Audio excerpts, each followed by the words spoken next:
आपको ये जानकर कैसा लगेगा कि आपकी फेवरेट विजिटिंग प्लेस जहां जाना आपका ख्वाब हो सकता है उसे बंद कर दिया गया है। दोस्तों, आप में से शायद ही ऐसे लोग होंगे जिन्हें सैरो तफरीह से दिलचस्पी ना हो। ज्यादातर सैरो तफरीह को पसंद करने वाले और इससे लुत्फ अंदोज होने वाले होंगे। दुनिया भर में बहुत सी टूरिस्ट पॉइंट्स हैं जो टूरिज्म के शौकीन लोगों को अपनी तरफ अट्रैक्ट करती हैं। यूं कहना गलत ना होगा कि चंद कंट्रीज ऐसी भी हैं जिनकी इकोनॉमी का बहुत बड़ा सोर्स इनकी टूरिज्म इंडस्ट्री है, लेकिन साथ ही साथ ओवर टूरिज्म से बहुत से इश्यूज भी सामने आते हैं। इन इश्यूज के चलते कुछ टूरिज्म पॉइंट्स को पब्लिक के लिए टेम्पररी क्लोज भी किया गया है। आइए आज की वीडियो में ऐसी ही कुछ प्लेसेस के बारे में बात करते हैं जिन्हें ओवर टूरिज्म की वजह से वक्ती तौर पर बंद किया गया है। थाईलैंड और फिलिपाइन में कुछ मकाम ऐसे हैं जो टूरिस्ट से तंग हैं। इन्हें हुकूमत ने सियाहत के लिए बंद कर दिया है। थाईलैंड की गवर्नमेंट के मुताबिक साल 2000 में रिलीज होने वाली फिल्म द बीच के बाद से माया बे पर टूरिस्ट का रश लगा रहता है, इसलिए इस जगह को कुछ अरसा के लिए बंद किया गया है। 4 महीने तक इस जगह को बंद रखने का फैसला हुआ। लियोनार्डो डिकैप्रियो की फिल्म द बीच माया बे पर फिल्म की गई थी, जिसके बाद से इस साहिल पर रोजाना 4 से 5,000 सयाह आते हैं। एक्सपर्ट्स का कहना है कि माया बे पर 77% मैनग्रोव्स को सख्त खतरे का सामना है, लिहाजा रिसेंटली इस जगह को रिकवरी के लिए क्लोज करना जरूरी था। बैंकॉक के मरीन साइंटिस्ट्स ने बीबीसी को बताया कि अगर हम ये समझते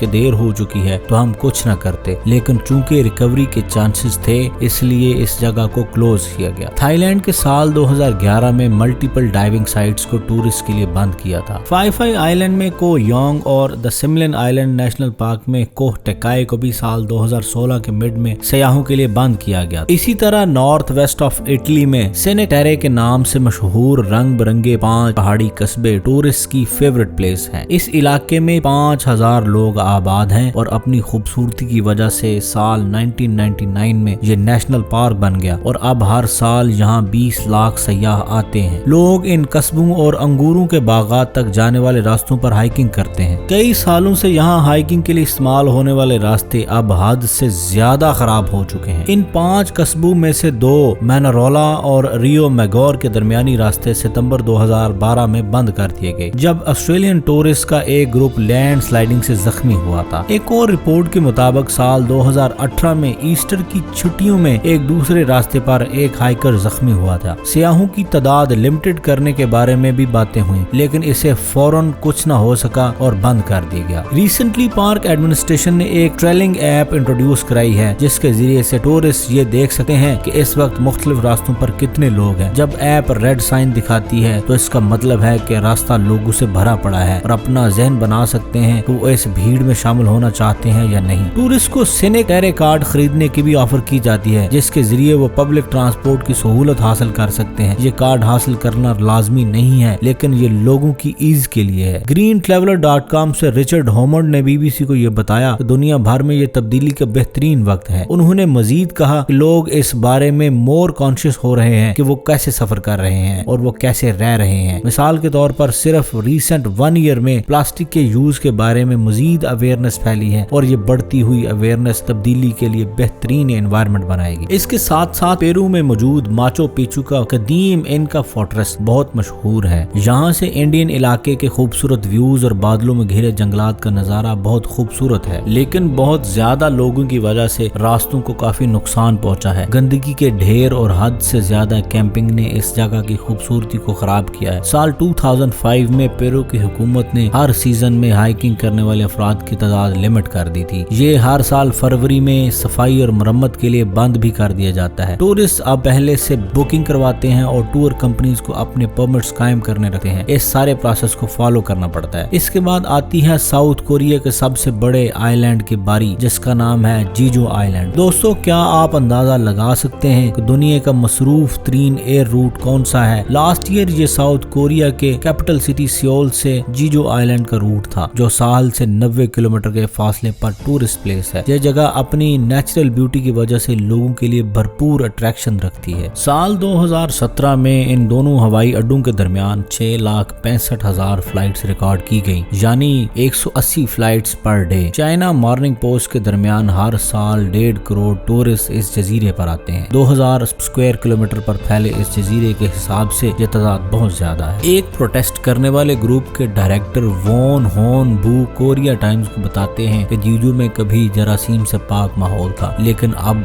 ज्यादा ट्रैफिक जाम और गंदगी है। इस जगह को थोड़े अरसे के लिए बंद किया गया था, लेकिन फिर से खोल दिया गया। इसके अलावा कोलंबिया में मौजूद कैनो क्रिस्टल्स एक ऐसा रिवर है जो देखने में अनरियल लगता है। ये एक कलरफुल लुक देता है। अंडर वाटर प्लांट्स और रिफ्लेक्शन ऑफ लाइट से सुर्ख, गुलाबी, सब्ज और पीला दिखाई देता है। कुछ लोग तो इसे बहती हुई रेनबो कहते हैं। कैनो क्रिस्टल्स में आने वाले सयाहों की तादाद पहले कम थी, लेकिन अब तेजी से इजाफा हो रहा। इस बारे में रिजर्वेशंस हैं कि इलाके में ज्यादा लोगों से पोल्यूशन में इजाफा होने का खतरा है। मरीन लाइफ को नुकसान पहुंच सकता है। एक इमर्जिंग टूरिस्ट प्लेस के तौर पर यहाँ कई रूल्स एंड रेगुलेशन नाफिज किए गए हैं, जिसमें प्लास्टिक की बोतल और पानी की सनस्क्रीन में इंसेक्ट किलिंग मेडिसिन से रोका गया है। कुछ इलाकों में डाइविंग पर पाबंदी है, स्मोकिंग और मछलियों का खाना डालने पर पाबंदी है। यहाँ आने वाले सयाहों को इस बारे में मुकम्मल तौर पर आगाह किया जाता है कि कैनो क्रिस्टल्स के टूरिज्म बोर्ड के प्रेसिडेंट का कहना है कि यहाँ सैकड़ों की तादाद में टूर गाइड्स और मेजबान के फराइज अंजाम देने वाले खानदानों को अब ट्रेनिंग और लैंग्वेज स्किल सिखाई जा रही है। इन सब इंतजामात के बावजूद इस जगह पर टूरिज्म की वजह से एनवायरमेंटल थ्रेट्स हैं। दिसंबर 2021 में दरिया तक एक्सेस को लिमिट कर दिया गया था। इको टूरिज्म प्रोग्राम के कोऑर्डिनेटर फेबर रामोस ने कहा, इंसानों की मौजूदगी पौधों की ग्रोथ प्रोसेस को नुकसान पहुंचा सकती है, इसलिए हम पाबंदी आयद करने का फैसला कर रहे हैं। इस ओवर टूरिज्म का बेहतरीन हल लिमिटेड एक्सेस है, ताकि इन जगहों की खूबसूरती को भी बचाया जा सके और वहाँ के एनवायरनमेंट को भी सेफ रखा जा सके। उम्मीद करते हैं आज की वीडियो आपको पसंद आई होगी। मिलते हैं एक नई वीडियो के साथ।